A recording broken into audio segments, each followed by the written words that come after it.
Okay. Oh, and I can't see. Here it is, the live stream. Okay, there it goes. I start these live streams super professionally, very well. Just overall, like a professional, like a good neighbor. I am a professional. Anyways, hello, I'm live streaming. I'm late. It's almost 9 because I'm a mom with children who didn't go to sleep on time and we're having a tough time today. Not that that's their fault, they're kids. That's just how that goes. I think this is a very quiet. There we go. That looks better. That looks a lot better.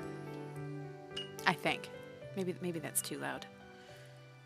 The paranoia is real with sound management. You just kind of go based off of what the what the bars look like on the OBS, because I don't know. I can change my audio, but I can't hear how the audio is. Hi, Crystal! Excuse me. My voice, it sounds like I'm going through puberty or something. Hi, God King R. Welcome. I'm going to pop this here. I don't know. Last time we had like a setup where everybody could see the chat. And, oh, there it is. Okay. So, I know I literally started this like 5 seconds ago. I'm going to go grab something real quick. I will be right back. I just wanted to get started because I was like getting anxious waiting for my timer to go off. So I'll be right back. I'm going to go grab something. Hang on. There is a button. Okay. Oh, hello. There we go. Oh, that's as big as it gets, but that's fine. This is your cue to work on your own paper. There you go. See? Anyways, I will be right back. It will take me just a couple minutes at most. There might be some explosions in the background. I don't even know where I'm looking. I keep looking at my light switch as if that's the camera. This is the camera. That's a light switch. I'm quite tired. All right, I'll be right back. That's not the one I wanted. Thank you. Okay.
Oh, I'm back.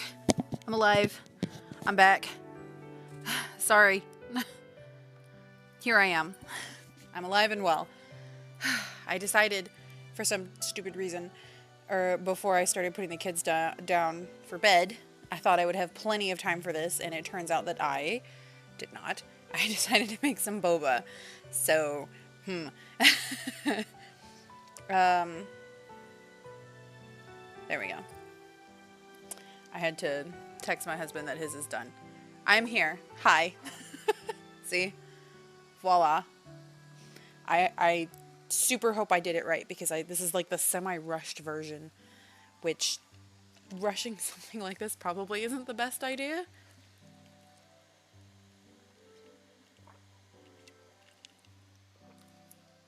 They're chewy. Thank God. My concern was they wouldn't be chewy. They're chewy.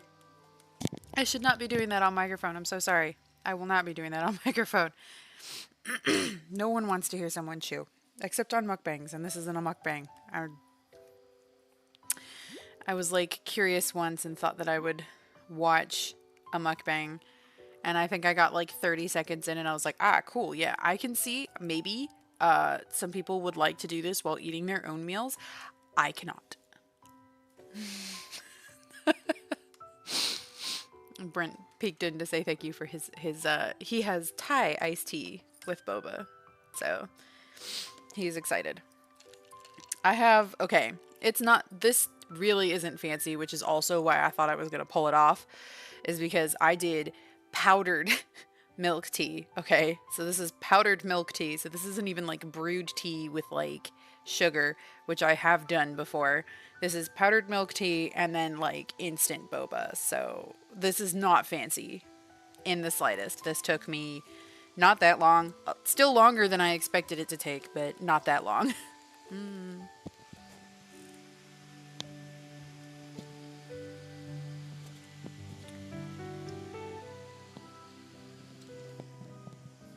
Anyways, I hope you're all doing well. Tonight I actually kind of want to calculate how many words I need to do in order to, where am I? Oh, yes. Okay. I don't know why that confused me. Okay. So we have 42,930 words. Let's go ahead and pull up a calculator.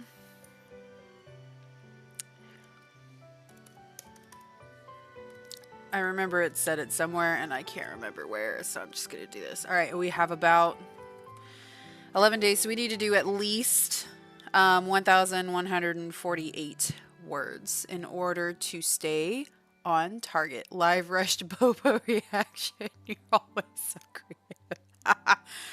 Not just a hot mess. I also made, okay, so we have a market near us in our area. Excuse me. We have a market in our area, and it is literally called, and I'm not joking, the title of the market is Asian Market, which is very straightforward. Honestly, the marketing is there.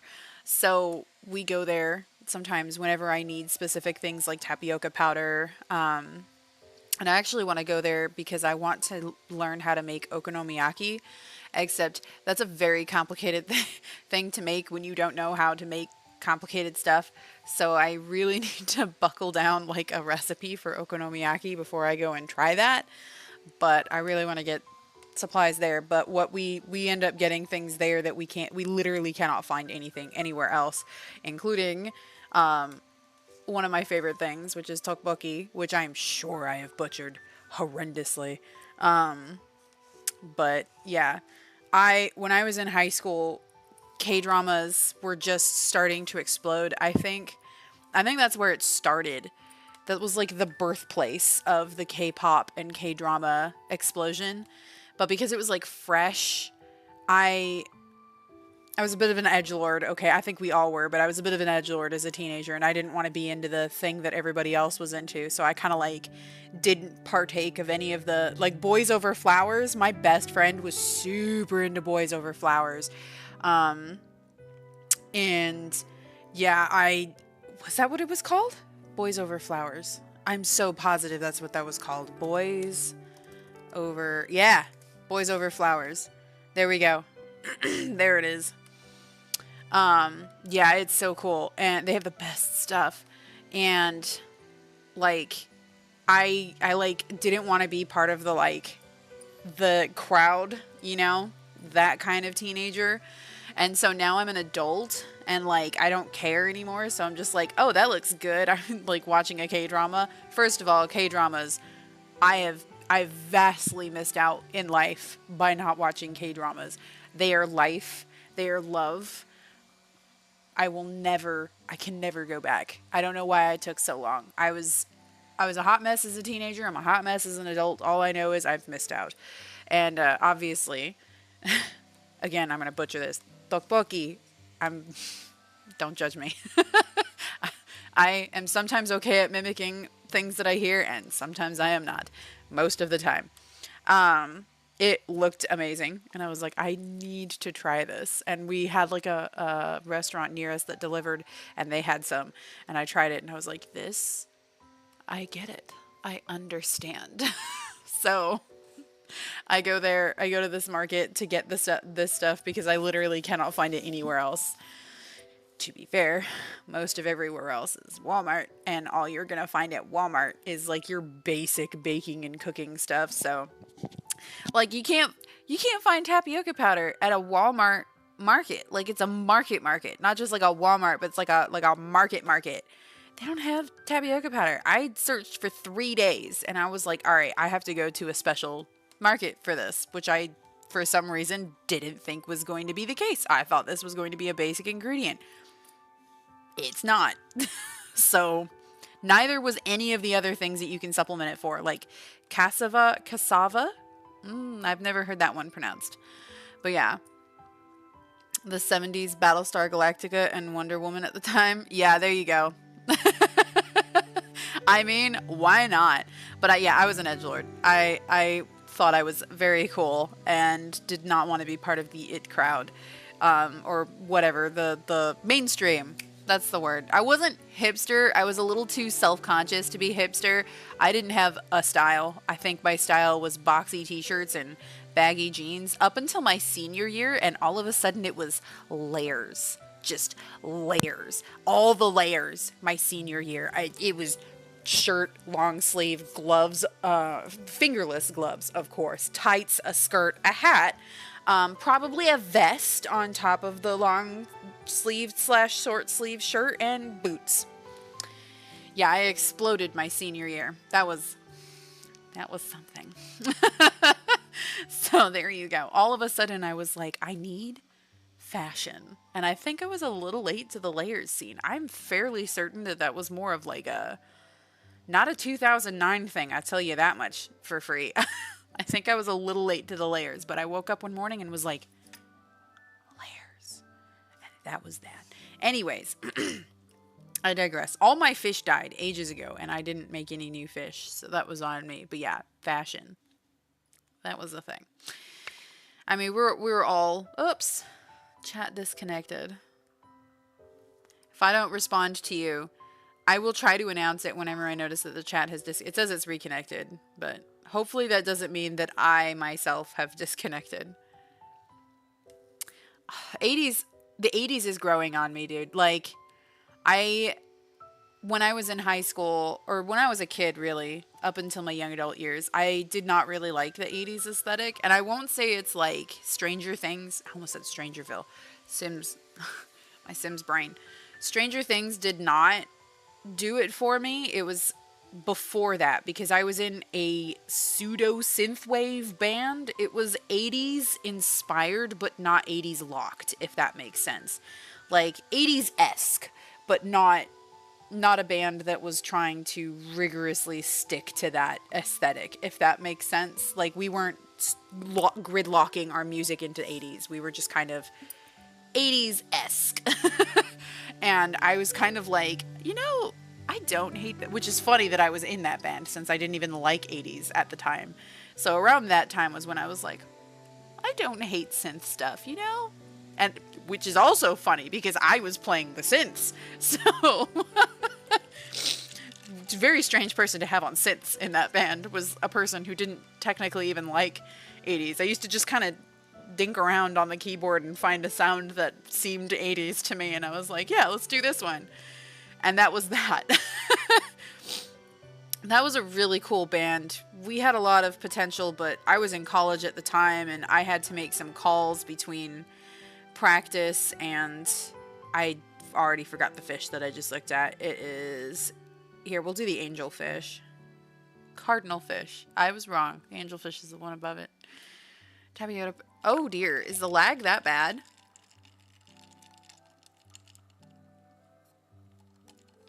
I think I remember that.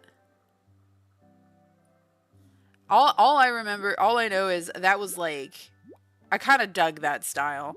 Although I was, up until, like I said, up until my senior year, I was too afraid to branch out into style. Nope. This one? There we go. Oh, I thought I heard my baby. I was too afraid. Like, I wore Skechers for an unholy amount of time. But I remember seeing people wear, Chucks. What's the other word?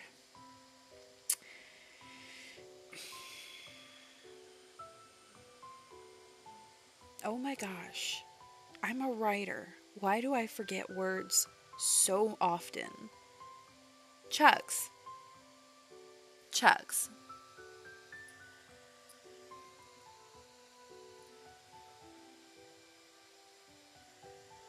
Will Smith wears them in iRobot. They make a big deal out of it. Oh my god. Converse. Oh my heavens.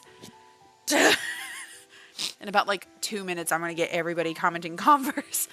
Oh, I don't know why that was so impossible for me to remember. Yeah, I used to see everybody wearing Converse, and I would just kind of like stare longingly because I thought they were the coolest shoes I had ever seen, but I was terrified of changing my Skechers out for Converse and having somebody notice. Like, I know that sounds really dumb, but like if anybody had commented on the fact that I was wearing Skechers, I probably would never have worn them again. Did I really?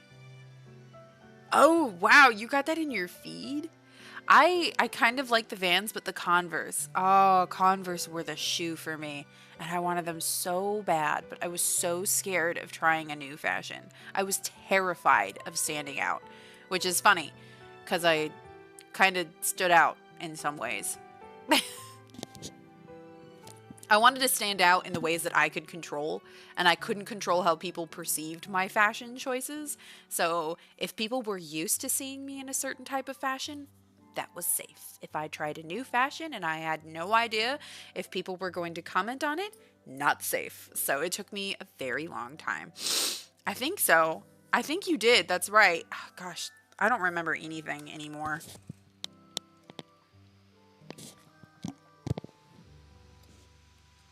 I almost started chewing into the microphone. Sorry. But yeah, so that band was cool. It was called Blank Wave. I liked that band a lot. We had a lot of really good times. I used to tell really bad puns at every show. So bad, in fact, that at one show, I told a pun wrong and laughed myself silly on stage. And my friends afterwards were like, Monica, you told that pun wrong, and we wanted to help you, but we couldn't. And I was like, shut up, I did not. They were like, you did. And I was like, why did people laugh? And they were like, because you were laughing. I can't remember exactly what the pun was. It had to do with fall and leaves, but I told it wrong. I did not do the right delivery, and it was goofy.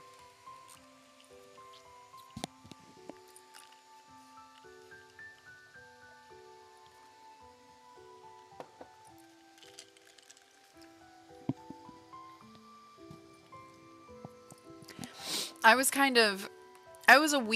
in a weird place as a teenager. I wanted to be noticed, but only in ways that I could control, if that made sense. Like, if people noticed me for my music, well, that was my skill, right? If people noticed me because I liked video games, well, that was something that you know what? This is really hard to explain. Like, you would think, okay, well, I chose the fashion choice, right? Hopefully not. Hopefully I don't try to drink out of the mic. But yeah, anyways, it doesn't, you know, it's all in the past. I am not quite the same person, the same body that I used to be in high school. I'll tell you that for free. So childbirth has drastically changed my body, and I am still trying to figure that one out. But worth it completely. I would not go back. It's just weird. Your body does not, you know, the first time my body kind of snapped back. The second child, my body did not snap back. So, I'm trying to figure that one out. Everybody kept telling me that it would snap back eventually, and it did not. So, there you go. I didn't even eat that much with my I feel like I ate way more in my first pregnancy because food tasted godly in my first pregnancy, and food was kind of bland in my second pregnancy. So it was just weird. I felt like I didn't eat that much in my second pregnancy, and I just blew up like a balloon. But in my first pregnancy, food was literally like, oh. So I like stuffed my face constantly and cried over everything because it was so good. I am going to, speaking of, stuff my face with something because it's so good. I might have to turn the microphone off for this one.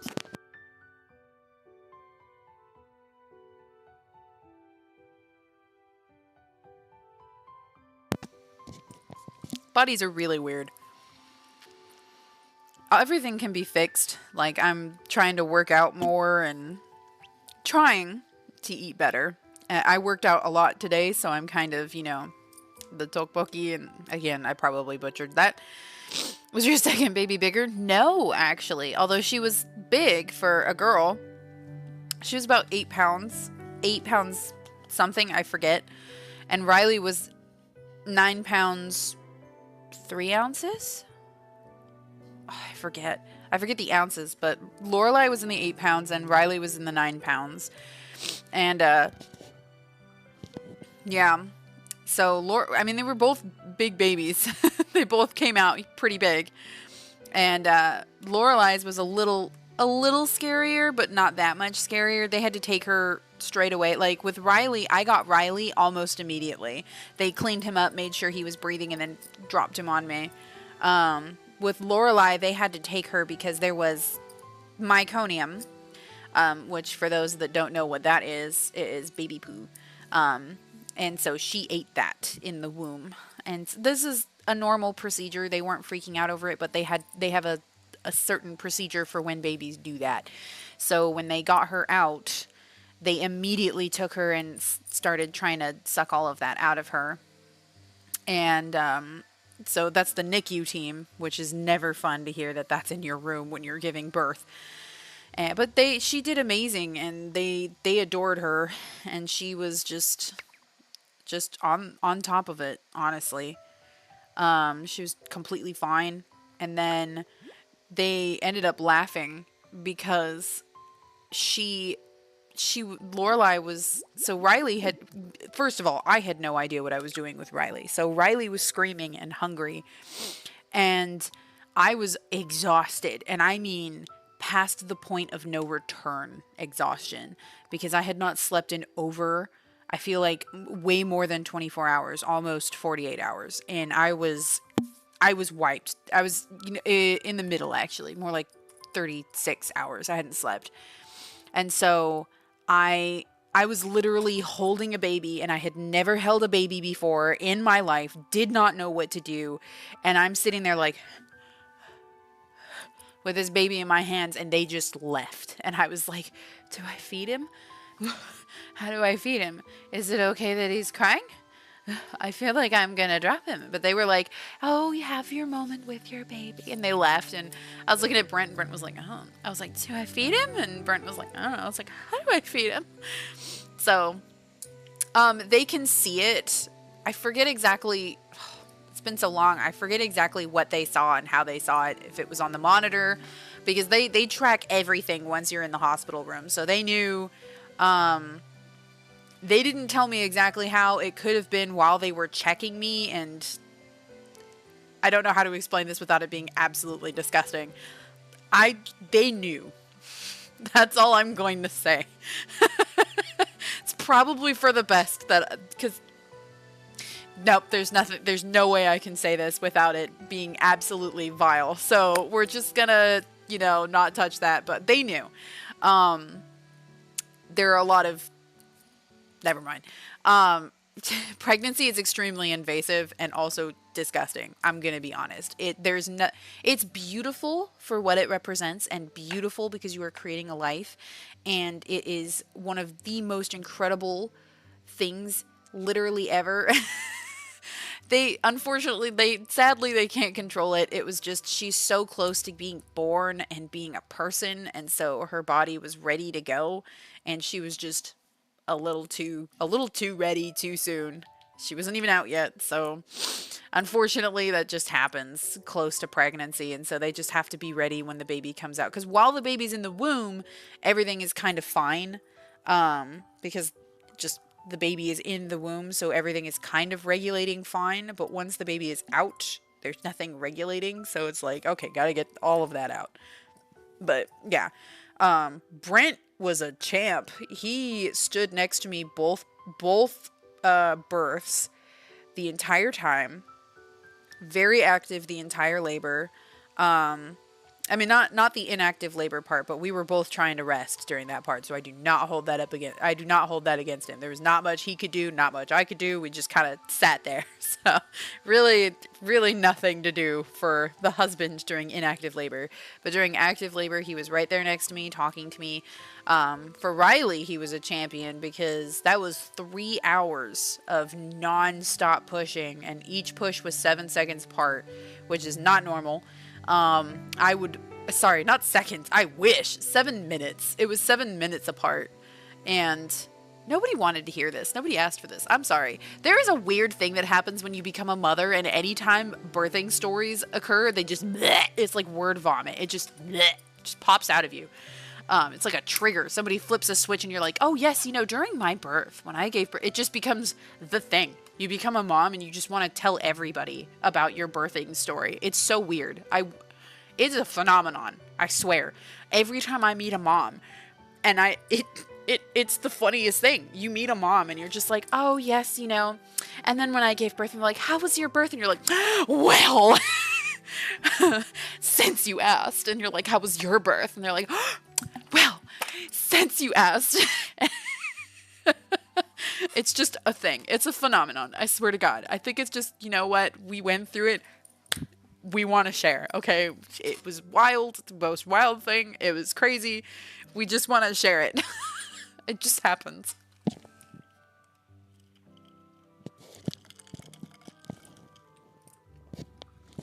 Hi, Trooper. Well, I think the lag is kind of bad, so I'm so sorry if I don't respond to something right away. But yeah, it's pretty amazing. Anyways, I need to actually do some writing. It just happened. See, there you go. It just happens. You just kind of, it's like hitting a train track, and you're like, oh yeah, my birth story, boop, and then you're off. You're telling the birth story. Excellent. I don't remember where I left off. Where did I leave off on this? I mean, I know. Oh, no. I know where I left off. Okay. I'm actually quite pleased with where I left off because, I'm really happy with my numbers in all honesty. Like, I feel like I have fairly good numbers for what my story is, like, in earlier chapters, we're up over 100 views, and newer chapters always, hit 35, and chapter 29 is at 52 for some reason. Chapter 28 is at 37. Chapter 27 is at 57 views. Yeah, they're a little all over the place, but it could just be, I think it's the longer ones that have more views, which is probably people clicking back to keep reading it, although I could be wrong. I've had worse trauma dumps. Honestly, there is a lot of pride in it. Like, I'm not gonna, I am not gonna lie. There's definitely a lot of pride after giving birth. Like, I did this, I went through this, and I did it twice, you know? Like, I still can't believe I chose to do that twice, but I would not go back, like, 100%. It was completely worth it. My first pregnancy was significantly harder than my second. Oh, thank you. My second pregnancy, or my second birth, Lorelai took a grand total of 9 minutes from the moment I started pushing to the moment she was born. And I laughed because my doctor literally ran into the room, and I'm not joking, ran into the room, skidded to a halt, and there were nurses running in after her, practically throwing scrubs on her, and they were all like pulling the clothes on her, like she's literally just like there, extremely concentrated, trying to get everything on, sits there and goes, okay, push, baby born. It was so funny. I was cracking up. Literally, the doctor ran in to play catch. I'm so happy that I get to have at least one pregnancy that was that story. I don't know if I ever did a third baby, I would actually struggle if I wanted to do a hospital birth or an in-home birth, because hospitals are amazing and modern medicine is amazing, but God, it is so hard when you get there to settle and relax, because you are constantly badgered by nurses and doctors. There is literally no comfort when you are in the hospital, and they have like a monitor strapped to your stomach, and if that monitor moves and they lose track of the baby, they will come in and fix the monitor. So if you're there early or staying overnight, there is no sleep, none whatsoever. And then you just have all the cords hooked up to you, everything. Epidurals are amazing feats of science. I hate them with a violent passion. They have been amazing, taking away the pain. Although my first pregnancy, they didn't take enough, but I'm doing it again. I'm sorry. I'm sorry. Okay, I need to write. Okay. Next to being born yourself, truly. Yeah, it's really cool. It's an amazing thing. Brent cut both the, I will say this real quick, the cord, you know, the cord that's attached to your belly button, that thing. Yeah, I know. I don't know if I could do an epidural again, just because my experiences with the epidural. I will say this real quick. My second birth, the epidural was the worst part. Getting it off of me was traumatic, because the person who put it on me I don't know if he used duct tape or what, but I felt like my back was being ripped off, and it was nightmarish. I screamed. Not during I literally did not scream once giving birth. I screamed and sobbed and wanted to die while they were ripping the tape off of my back, holding the epidural in place. And then I got the shakes, extremely bad, like violent shakes that scared the absolute death out of me, to the point where they could not get my blood pressure because I was freaking out so bad. And yeah, I don't know. I feel like half of the problem behind that was the epidural, because I feel like it set me up for failure. Yeah, it was, I don't know if I would risk an epidural again, especially because I have scoliosis. I don't know if that just makes it worse. It's like, I don't know. The second time I had it, they were able to find my spine really well, and the first time they were not, and you should never be able to feel your spine. I'm just going to say that. You should never be aware that you have a spine. And I felt my spine. I felt it. And that is not a fun feeling. You don't want to feel your spine. You should never feel your spine. So I don't know. I don't know if I could do it again. And if I wasn't going to do an epidural, I think I would do a home birth, because there's just a whole lot more that midwives do to give you like natural pain relieving. So I feel like if I wasn't going to do an epidural, I might do an in-home birth with a midwife instead of going to the hospital. You just stating that made me aware. And I think I'd rather talk about maggots. All right, that's a great segue, actually. You know, would you adopt? I don't know, actually. It's a complicated discussion. I think it would have to be something that both Brent and I were on board with. I don't know. I don't know. It would require a lot of deep conversations, and obviously adoption worked really well on my part, but it's not something that I would want to go into lightly because adoption carries a lot of weight, and it's not something anybody should do spur of the moment or even just because their own history. Like just because adoption worked well with me does not make me a master of adopting. You know what I mean? Everybody's adoption experiences are violently different, and I've learned that growing up. Hi, Gontes. You missed me violently mispronouncing or possibly butchering Korean words earlier. Yeah, it's I'm eating. Well, I made boba, but I also made tteokbokki.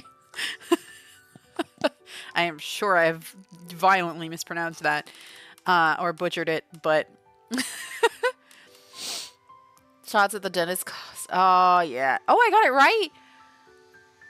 I'm quite pleased. We have a market near us, and it is legitimately called Asian Market, which is honestly fantastic. I mean, great marketing. You know exactly what you're getting when you go in there, and that is everything. It's amazing. So that's where we go to get all of our fun stuff like tteokbokki and boba, tapioca powder, for example, because I can't get that literally anywhere else except Sprouts.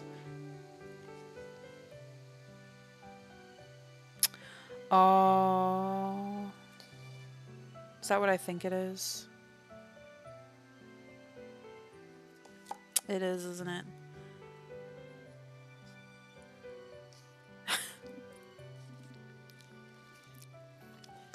I can't eat this anymore because I'm a dumbass.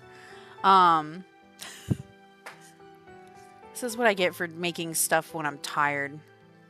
I'm so depressed right now. I cooked this. No wonder it popped. I cooked this with the silica gel inside.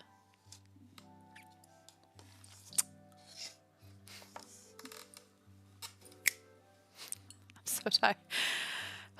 Oh my god. Wow.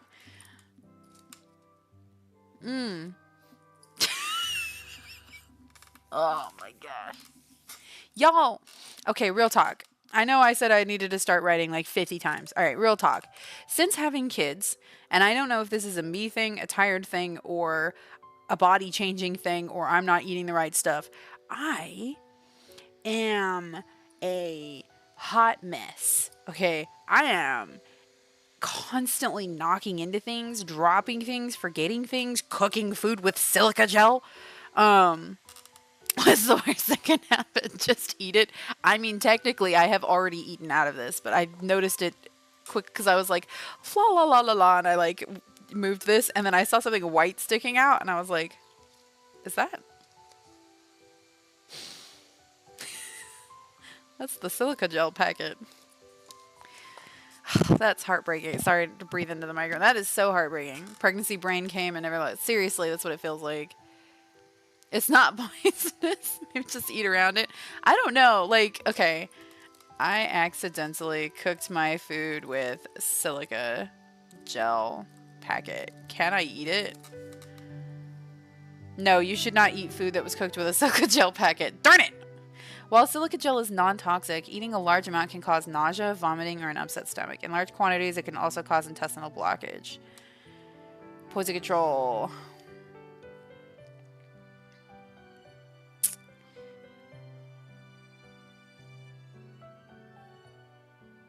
Adults sometimes mistake for salt or sugar. Okay, well, I didn't do that. I cooked it with the packet in it. Oh. Boiled do not eat packet. Is the food still safe to eat? Well,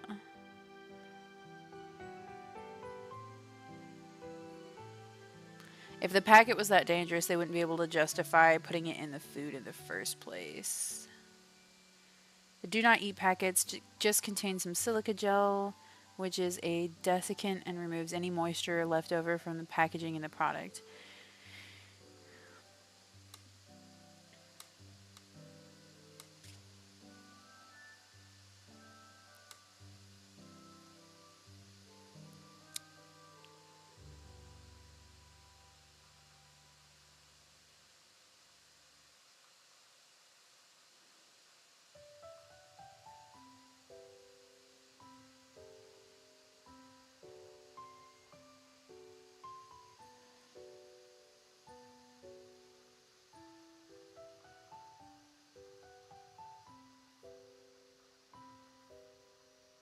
Carcinogens from the plastic? Yeah, probably not.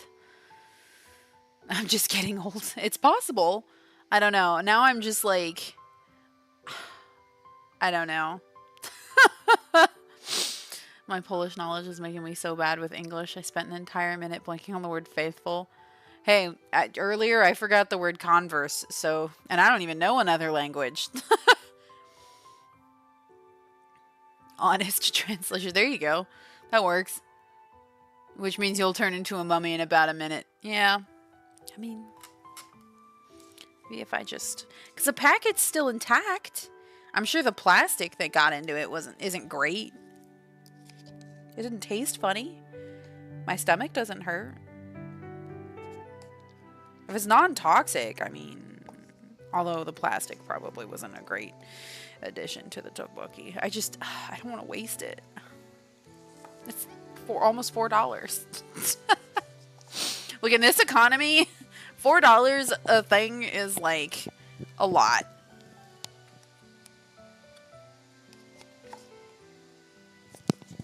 I'm sure it's fine. Until you feel yourself transforming into a monster. There you go. I'm sure it's fine. I mean, it wasn't burst.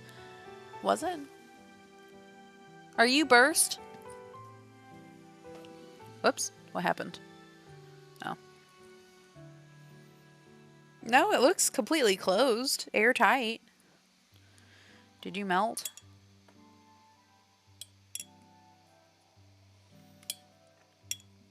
Yeah, no, I would hold it up, but it's like covered in sauce and it's drippy. So I don't want to do that.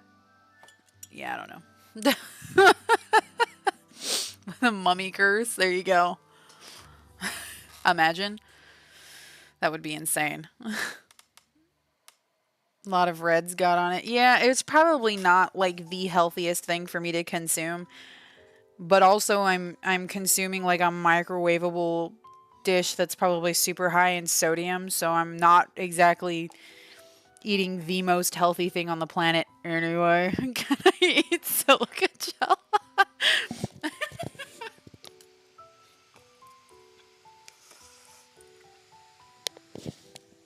It's so good. I don't want to waste it. It's like $4, man.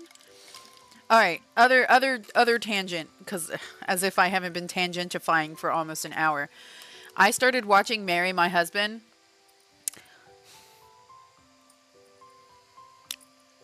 Okay, it's above and beyond what I could have hoped for. They've made a lot of like creative changes from the original comic, but not in a bad way, I feel. I'm in the sauce now. Oh my god, it's so good. It's the best. When you told me that Marry My Husband got a K-drama, I was like, and also I got my mom watching it. She's been texting me and she's like, "Oh my god, I can't believe it." So, I got my mom watching it. I got her into K-dramas through Cinderella and Her Four Princes, I think it was. She got super into that one. And I haven't finished it.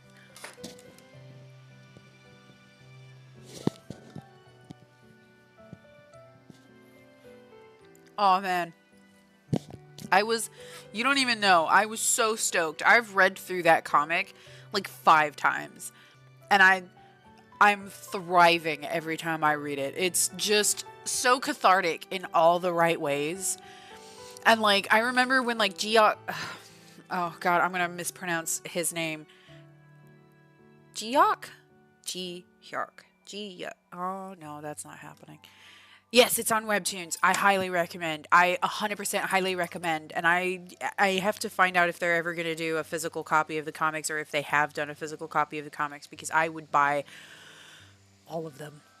And the show is on Amazon Prime and it's so good. And the comic is amazing. Like, you literally, they're both amazing, but they're slightly different from each other, but like in really good ways. Like, I couldn't even tell you if one is better from the other. Like, the webtoon is godly and the K-drama is also godly. It's just so good. It's so good. I'm living my best life right now.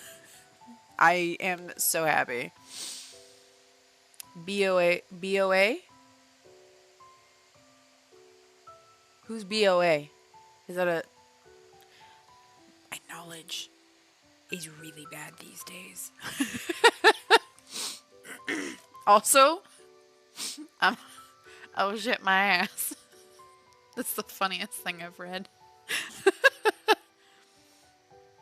Really? Wait, is that... Okay, hang on. Let me see. Okay, I will say this right now. Oh! Oh, I haven't seen her yet. She hasn't come in. They've mentioned her a bunch, but she hasn't actually come in yet. The actress for Jiwon is phenomenal. I genuinely, the first episode broke me. She was so good. I could not believe it. She was amazing.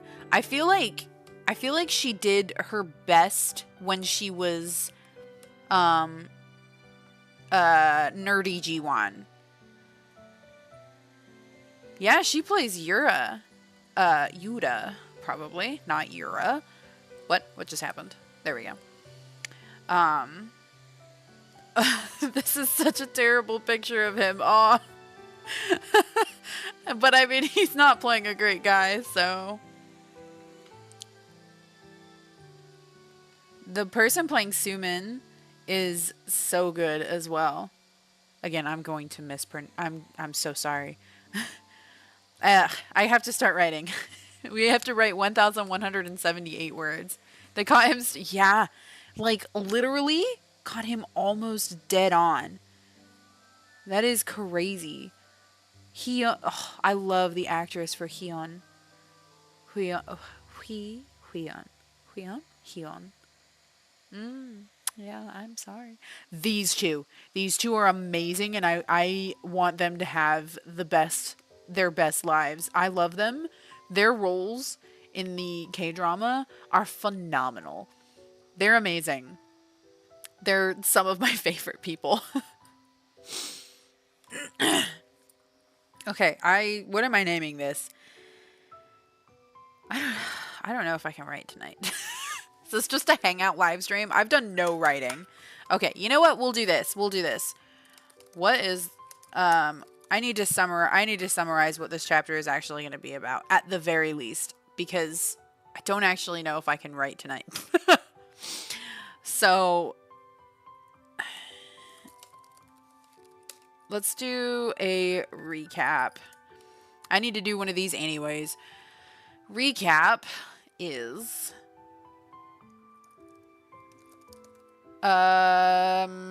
Anders, Emma, and Blaine have arrived at Bartosz's house, but the new game level has just started, so they're solving the riddle presented by the game. Neglected homework. Pushes essay to the side. You and me both. This is always the hardest point of NaNoWriMo and, like, obviously the Writathon now. Whenever I hit Thanksgiving week is when the burnout starts. So I'm trying so hard to push through this, but some days it's really easy and some days it's not. So okay. I need to figure out where this is going to go in the next chapter. Bartosz. needs to solve... Oh, my fish died 1 billion years ago, too. And I didn't even notice. What do we need? We need more of these ones. Oop, and these ones. There we go. Oh, these. These give... Okay, so I found out what these like corals do. Oh, not these ones. These summon things. Oh, but I can't afford it. It needs 14,000 and 1,100. Oh, I can get that real easy. We'll pop that there. And then there's also these guys. I'm filthy stinking rich right now. What happened?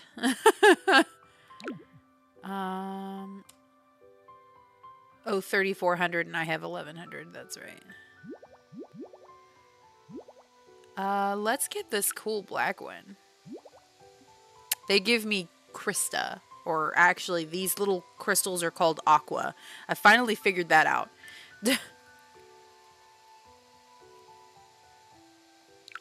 I think.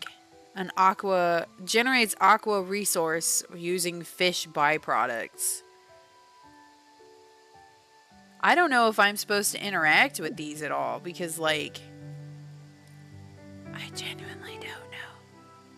Like, am I supposed to click it or do they do their own thing? Because, like, these guys moves fish byproducts to the aqua generator. Oh.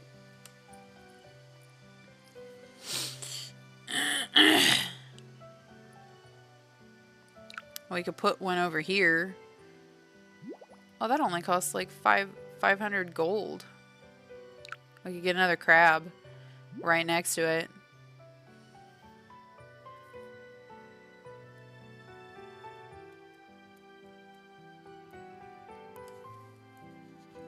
Okay.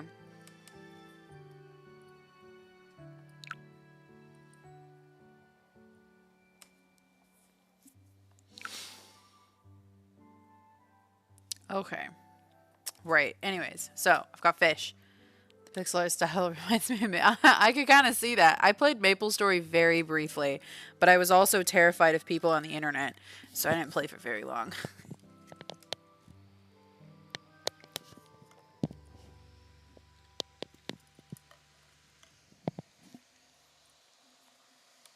Sorry to chew on the microphone. Right as the music ended, too.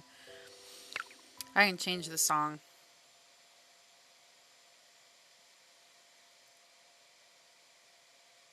Or not. There we go. Let's do this one. Yeah, that one's nice. Kind of. This is like the elevator music of marimbas.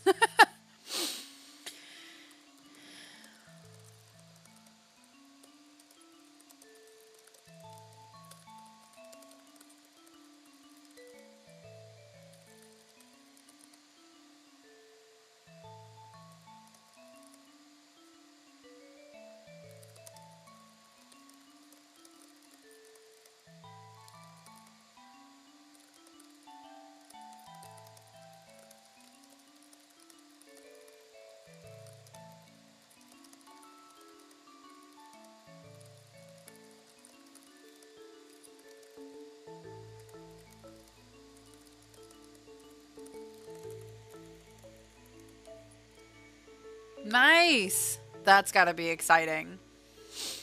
Dude, we need more magical girl stuff. I've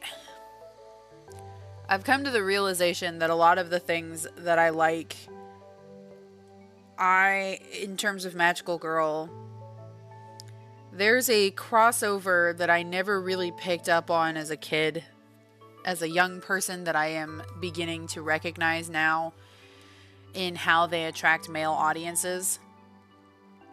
There is a good example is Atelier, the Atelier games.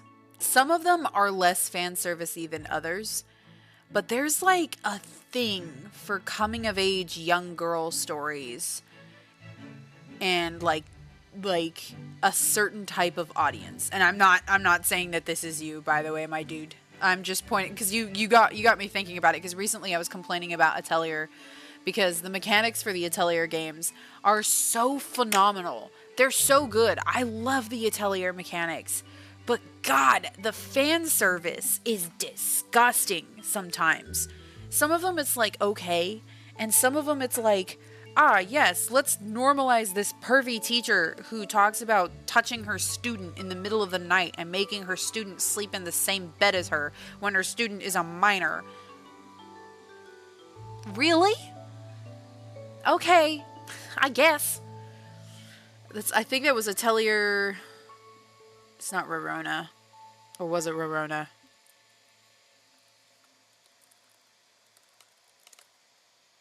It was Rorona. It was Rorona.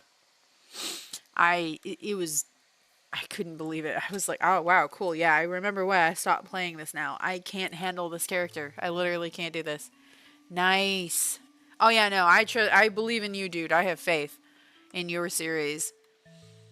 My baked sweet potato just to me talking about the Atelier games and why I can't play them. If you want to know what's happened to the Atelier games, you got to look up the newest Atelier. It is so much worse. Ryza has I have a lot of feelings about Ryza. Ryza was so close to leaving the fan service, and a lot of people don't want to acknowledge the fact that Ryza is pure fan service. But this shirts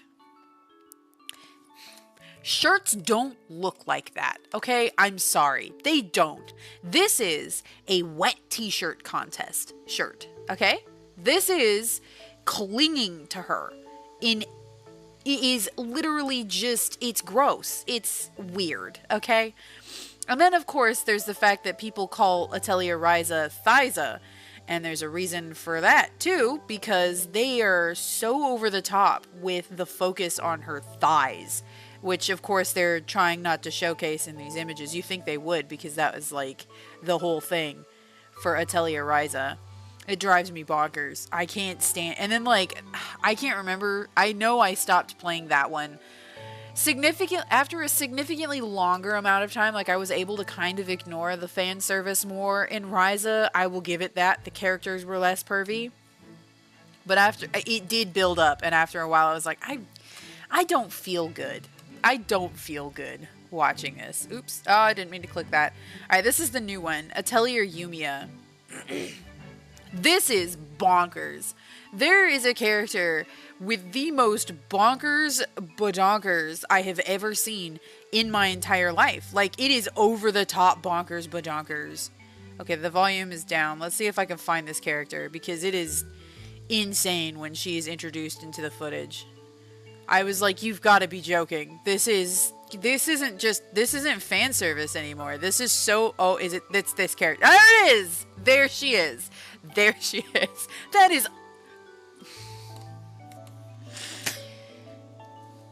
I'm not saying that women don't have right, but let's be honest about that design, okay? With the itty bitty waist, and it's fan service, okay? Like, let's be real. Let's be real. This isn't about representing body types, okay? Bonkers, badonkers. See? Like, oh, I love the nostalgia thing. I remember I looked into, and this might get me into, I have this in my library, and I am sad that I have it in my library because I vastly misunderstood who the target audience this game was for. It's not me. It is a magical girl video game. That sounds amazing. Within the first 15 minutes of the game, your character gets her shirt soaked all the way through, and you can see her bra through her shirt. And she is a minor.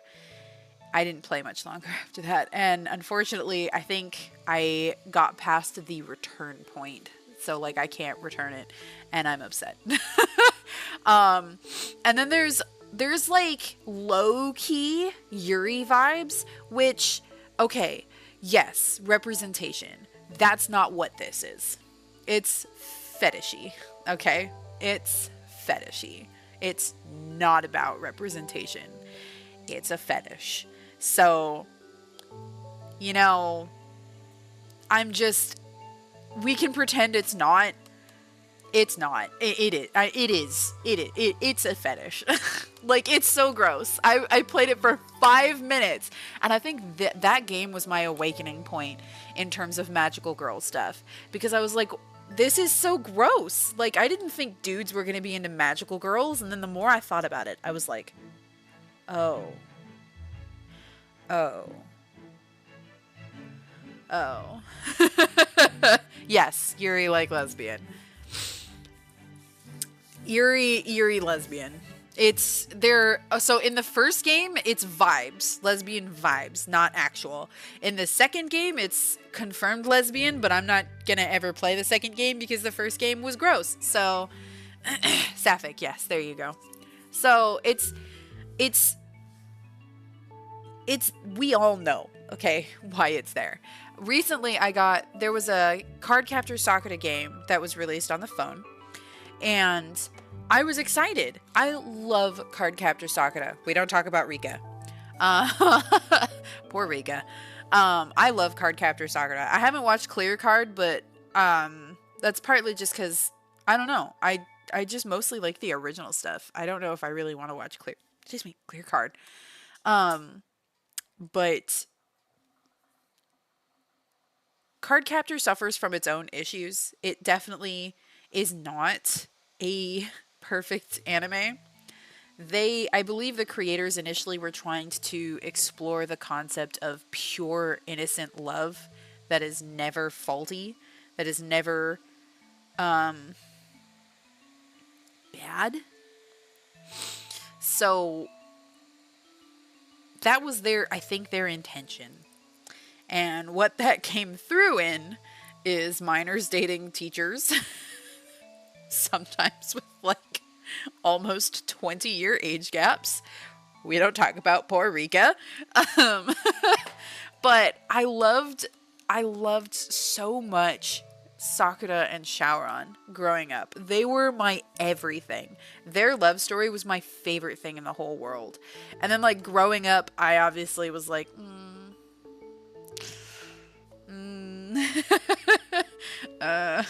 So when I got the Cardcaptor Sakura game, I was ready for this really super cutesy game. And I'm getting vibes. And it's nothing that I can pinpoint exactly. But like, I don't have it on my phone anymore just because I was kind of like, I don't know, man. You basically collect Sakuras. Oh God, I sound like such a weeb. A wannabe weeb too. You collect, if I say Sakura, that's going to sound even worse. Like, we're just going to have to accept that it's going to be Sakura, and I'm not going to sound amazing. Because that sounds better than Sakura. Sakura. I was about to pull out, like, well, here we are, guys. We're going to watch some Sakura. I don't know why that was the accent that I went for. It was like a really bad southern accent. Anyways. It's just weird. Yes, Shakira. Yeah, so you collect Sakuras, and when you collect them, there's like a dressing room, and you collect... You know what?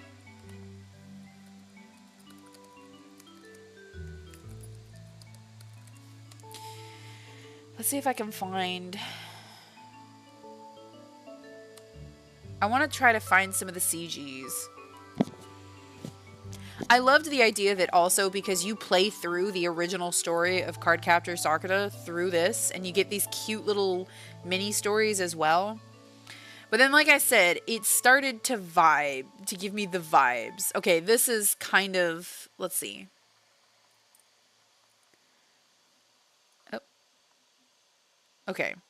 So this right here, this is kind of what you kind of deal with. It's like a wardrobe with like a dress up game, right? And then you collect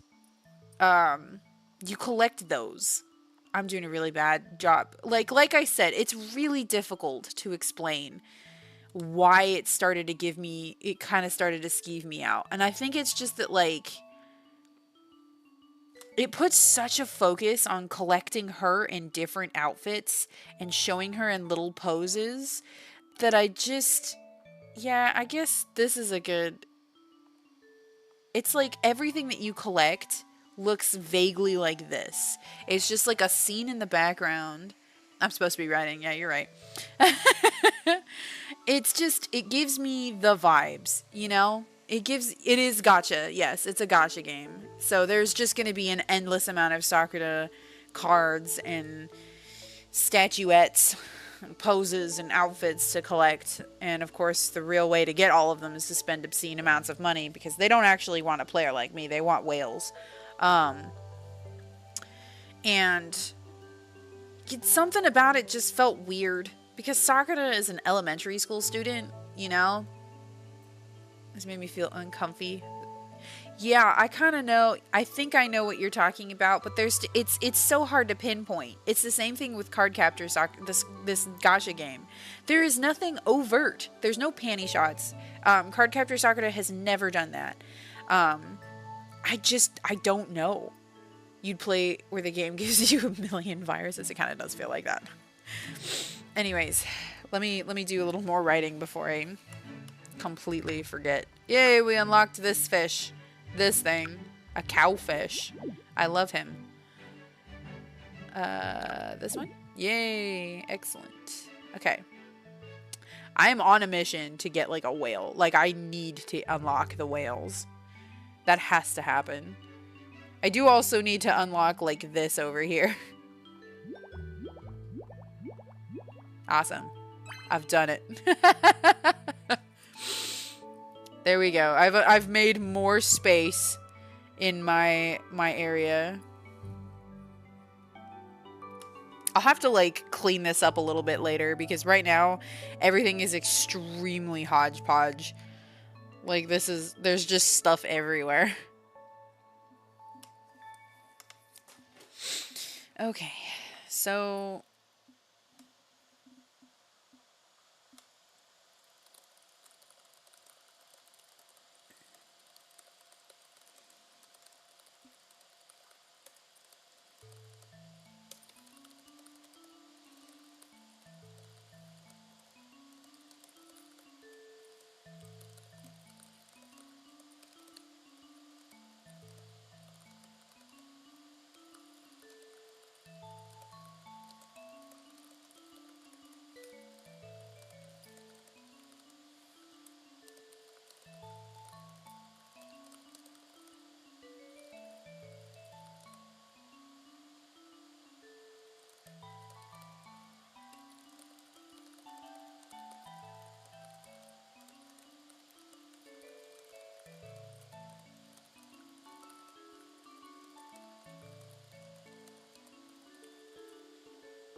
I know what that means. That sentence doesn't make sense, but I know what that means. There we go.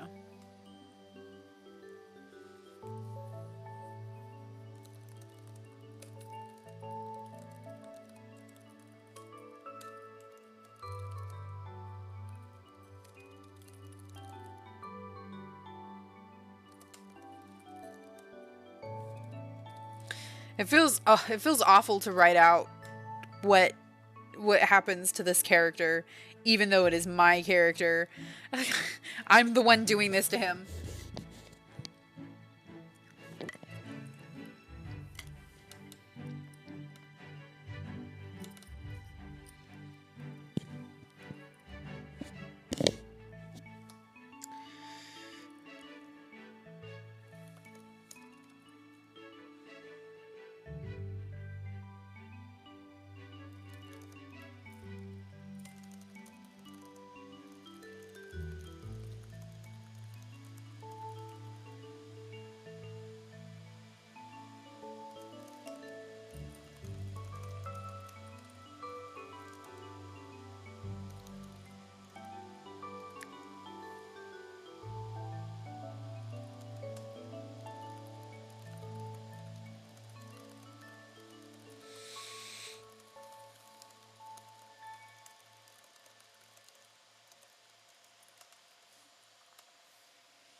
The story's about to get real twisted psychologically, which is gonna be fun to write. Very twisted.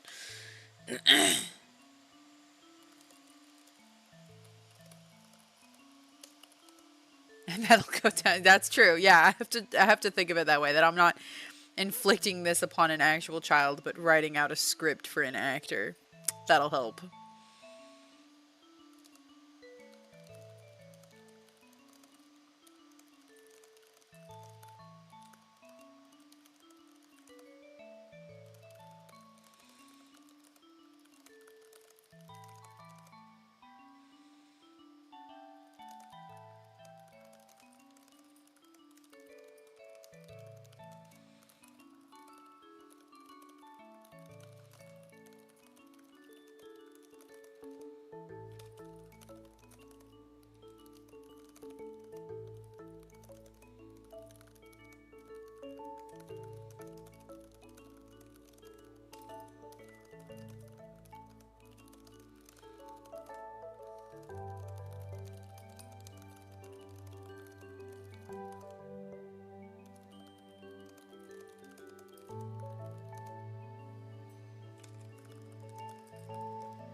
Purposely torture my characters for choice. I think it's because the nature of what I'm writing feels so weird, and probably also because I'm a mother now. I think I just, it's weird for me to write stuff like this now. Like, essentially, Jake Grantham, as a child, so before his father died, his mother was never a huge fan of him, but after his father died, his mother was distraught, lost her marbles, and basically signs up with a cult in order to try to get her husband back. Now, the thing is, the cult has ulterior motives in trying to help her. They never intended to help her because they're trying to create something. I think this is very tentative. So the idea is that this woman starts torturing her child, Jake Grantham, who becomes a serial killer later, and she would lock him out of the house and force him to dress up in a blonde wig and like little girl's clothes in order for him to look less like his father, which is also why he explicitly targeted young girls when he became a serial killer. So that's that explained.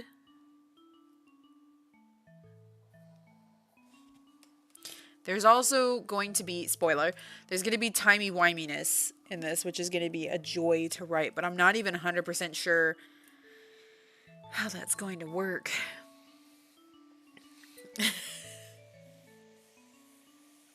Yeah, the torture, writing, like, and this is based off of, you know, Norman Bates situation. Probably not. She's a little psychotic. She did eventually die. The police report on her death shows that she fell down the stairs, which they don't believe. I don't know if they're going to exhume her grave or not. Do bad writing, do a bad retcon. I mean, it's basically like, alright, spoilers for you guys. You're about to get the entire, I don't know if I should talk about this because this is like a huge reveal. I haven't even tagged this in the story because I feel like it's gonna spoil the reveal. You'll need at least 10 seasons. Honestly, if I had 10 seasons, I'd probably have to start retconning things too. That's a lot of content.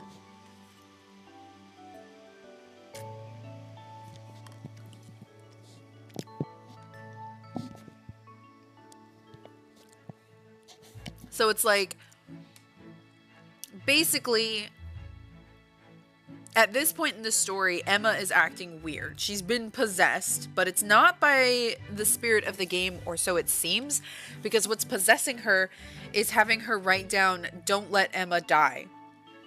So I have this theory that the story ends with they discover that this is actually not the first iteration, and the creatures that they are dealing with that this cult worships was created by the cult in another version of reality. So the first version of this, these creatures were created and the cult created them in order to accomplish their goals. These goals are very short-sighted because in the long term, these creatures will eventually take over the earth, destroy everything, and Stranger Things kind of alternate dimension, right? And then all of a sudden, reality is stuck in a loop. So the cult created the beings, and when they created the beings, they looked into their world and saw a world like ours. Now the thing is, in order for that world to exist, they have to have consumed our world. So this creates a time loop. And in the next iteration, when they speak with the creatures, they see our destroyed world already in the background because it's already happened. You see the timey-wimey. So in every single iteration, Emma dies. And Blaine, is used in much the same way Jake Grantham and one other serial killer that nobody knows about was already done. There's a ritual involved, and his own extremely dark past is used to twist him. So, one step closer to the Demon King. I haven't read that one. But basically, like, every time Emma dies, the loop is fulfilled, essentially. And so now Emma's being possessed by something and they don't know what it is, and it specifically seems to be trying to talk to Blaine, and it's saying that Emma can't die. And then Emma eventually runs into a priest, and he's got like a protege, and they're kind of like trying to hunt out this cult in this town. And the protege is weird because he seems to recognize Emma. Again, this is all theoretical. I have not totally plugged into this because I don't have everything ironed out. And I wanted him to give her something that was given to him by Emma. So in a timeline, or a previous iteration of a timeline, Emma escapes and goes into the portal and into the world where the creatures exist and manages to survive. So that when the loop begins again, she's in that world and comes through. And then she meets the priest and his protege and gives them this item that new Emma should be able to use to break the time loop, so long as they can get Blaine to stop trying to kill her, essentially. And I think that's where I'm at.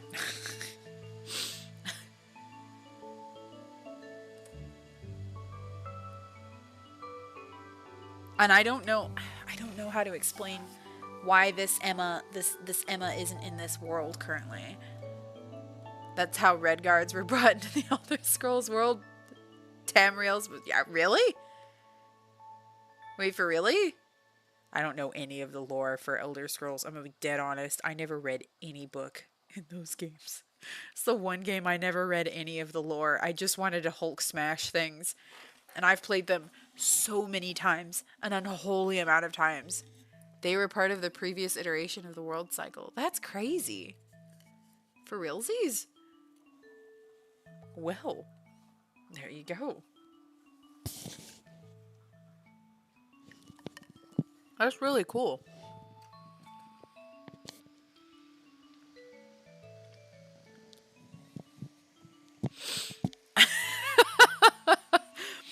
I don't know what that means either, so there you go. But yeah, that is basically, that's the same idea, is that, like, I don't know if I want her to be in the world, or if she's a spirit at this point possessing Emma, if she went back into the portal because she didn't want to risk meeting Emma, and she's now possessing Emma through the portal. I don't know. I know Emma's going to destroy the world because, okay, see, here's one of my big things. I want this to have a happy ending. I feel like horror always has the same types of endings where either no one makes it or it ends on a vague, oh, but did they actually win note, and or like everybody dies except for the main couple, and I don't know that I necessarily want that. I kind of think I'm gonna hint, like I'm gonna have like a did they die moment about Bartosz and Anders and yeah, those two. But I don't think they're actually gonna die.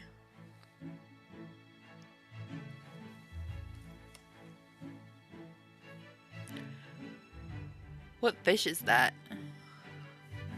Oh, I know that one. That's the flying fish. I can get that one. That's this one, I think, isn't it? Yeah. Look, they jump out. I love that. Nope. There we go. Look at they jump out. I love that so much. That is the cutest thing literally ever. And I want to lock this so that we can see them jump out over my programs. There we go. Look at that. They jump out of the water. That's so adorable.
Escaping predators that don't exist. Yeah, they're just flying because they can fly at this point.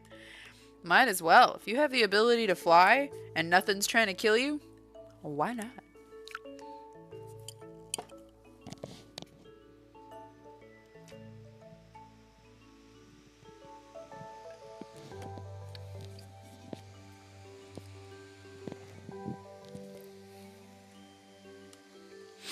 Right? Might as well. Live your best life.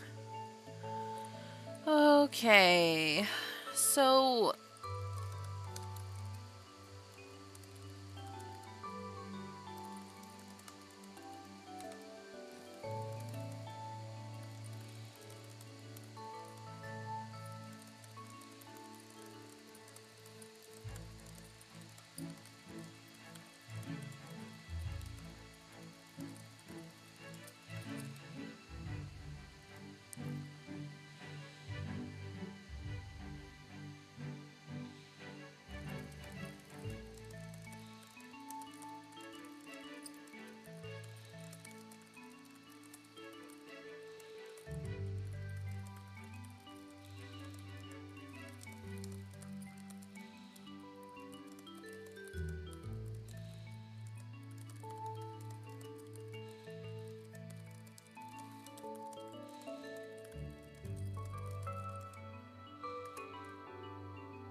Okay. I feel like this is a good place to stop for now. It's not perfect. I have a lot to do. I'm so close to getting this 65,000 storm badge. I don't think I'm gonna hit the 100,000. Like, that one's just straight not happening. This one, I don't foresee that happening. I have to do that in 22 days, and I don't know if I can do another 50,000 words in 22 days. Like, I don't think I've got that in me. Anyways, I think I'm gonna end this here. There's another project that I have kind of brewing right now, that I'm doing in this, because I only have so many projects that I'm actually allowed to have on this website. But the fact that you're keeping to this is all, thank you. I appreciate that. I definitely need to kick it into gear, because we're running out of days, and I still am like 13,000 words, 12,000 words away. So I've got to eke out some chapters over the next few days. I'm pretty sure your show is going to be awesome. Oh dear. That's a pretty good combination, honestly. X-Men and Sailor Moon.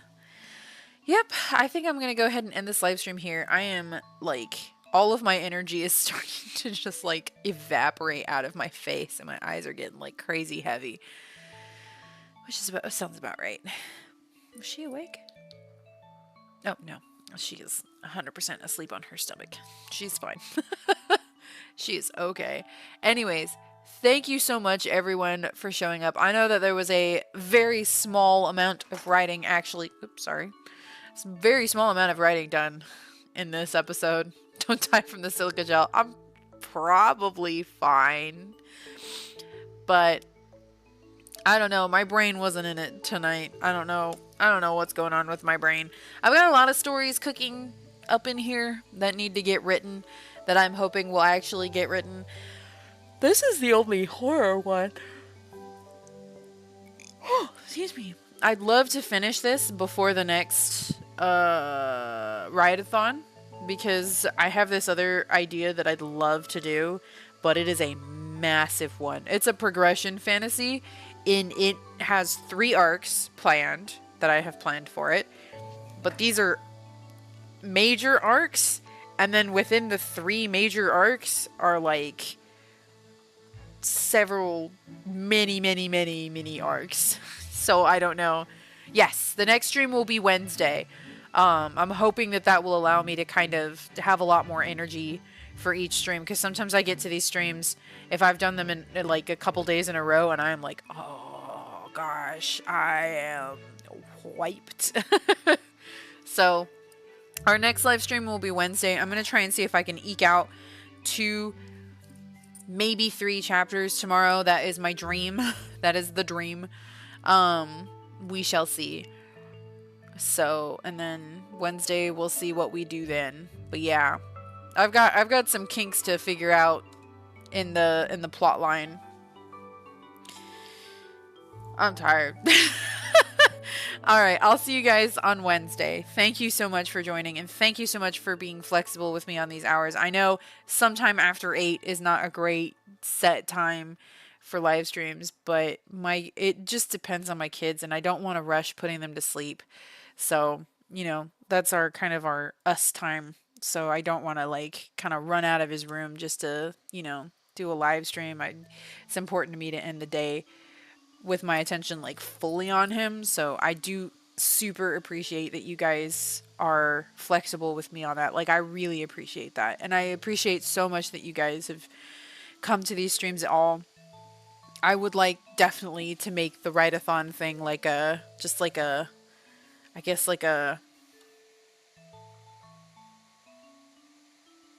don't know. I can't think of the word. Festival? A return? What do they call it when people meet for like high school? Reunion! Yeah, we'll do like a biannual reunion. Biannual? Twice a year. Twice a year reunion. Biannual? I feel like it has to be biannual, right? It's not every 2 years. It's twice a year, right? I don't know. I'll see. My brain's frying. It's starting to let off some steam. I will see you guys on Wednesday. Thank you so much again for coming and supporting me. And I genuinely appreciate you all so much. You are genuinely all fantastic. You don't owe any of this to me, and I'm seriously appreciative of you guys putting time out of your lives and your days to come and hang out. So it's always wonderful to be able to talk to you guys. And I don't want to take that for granted. So thank you again for coming.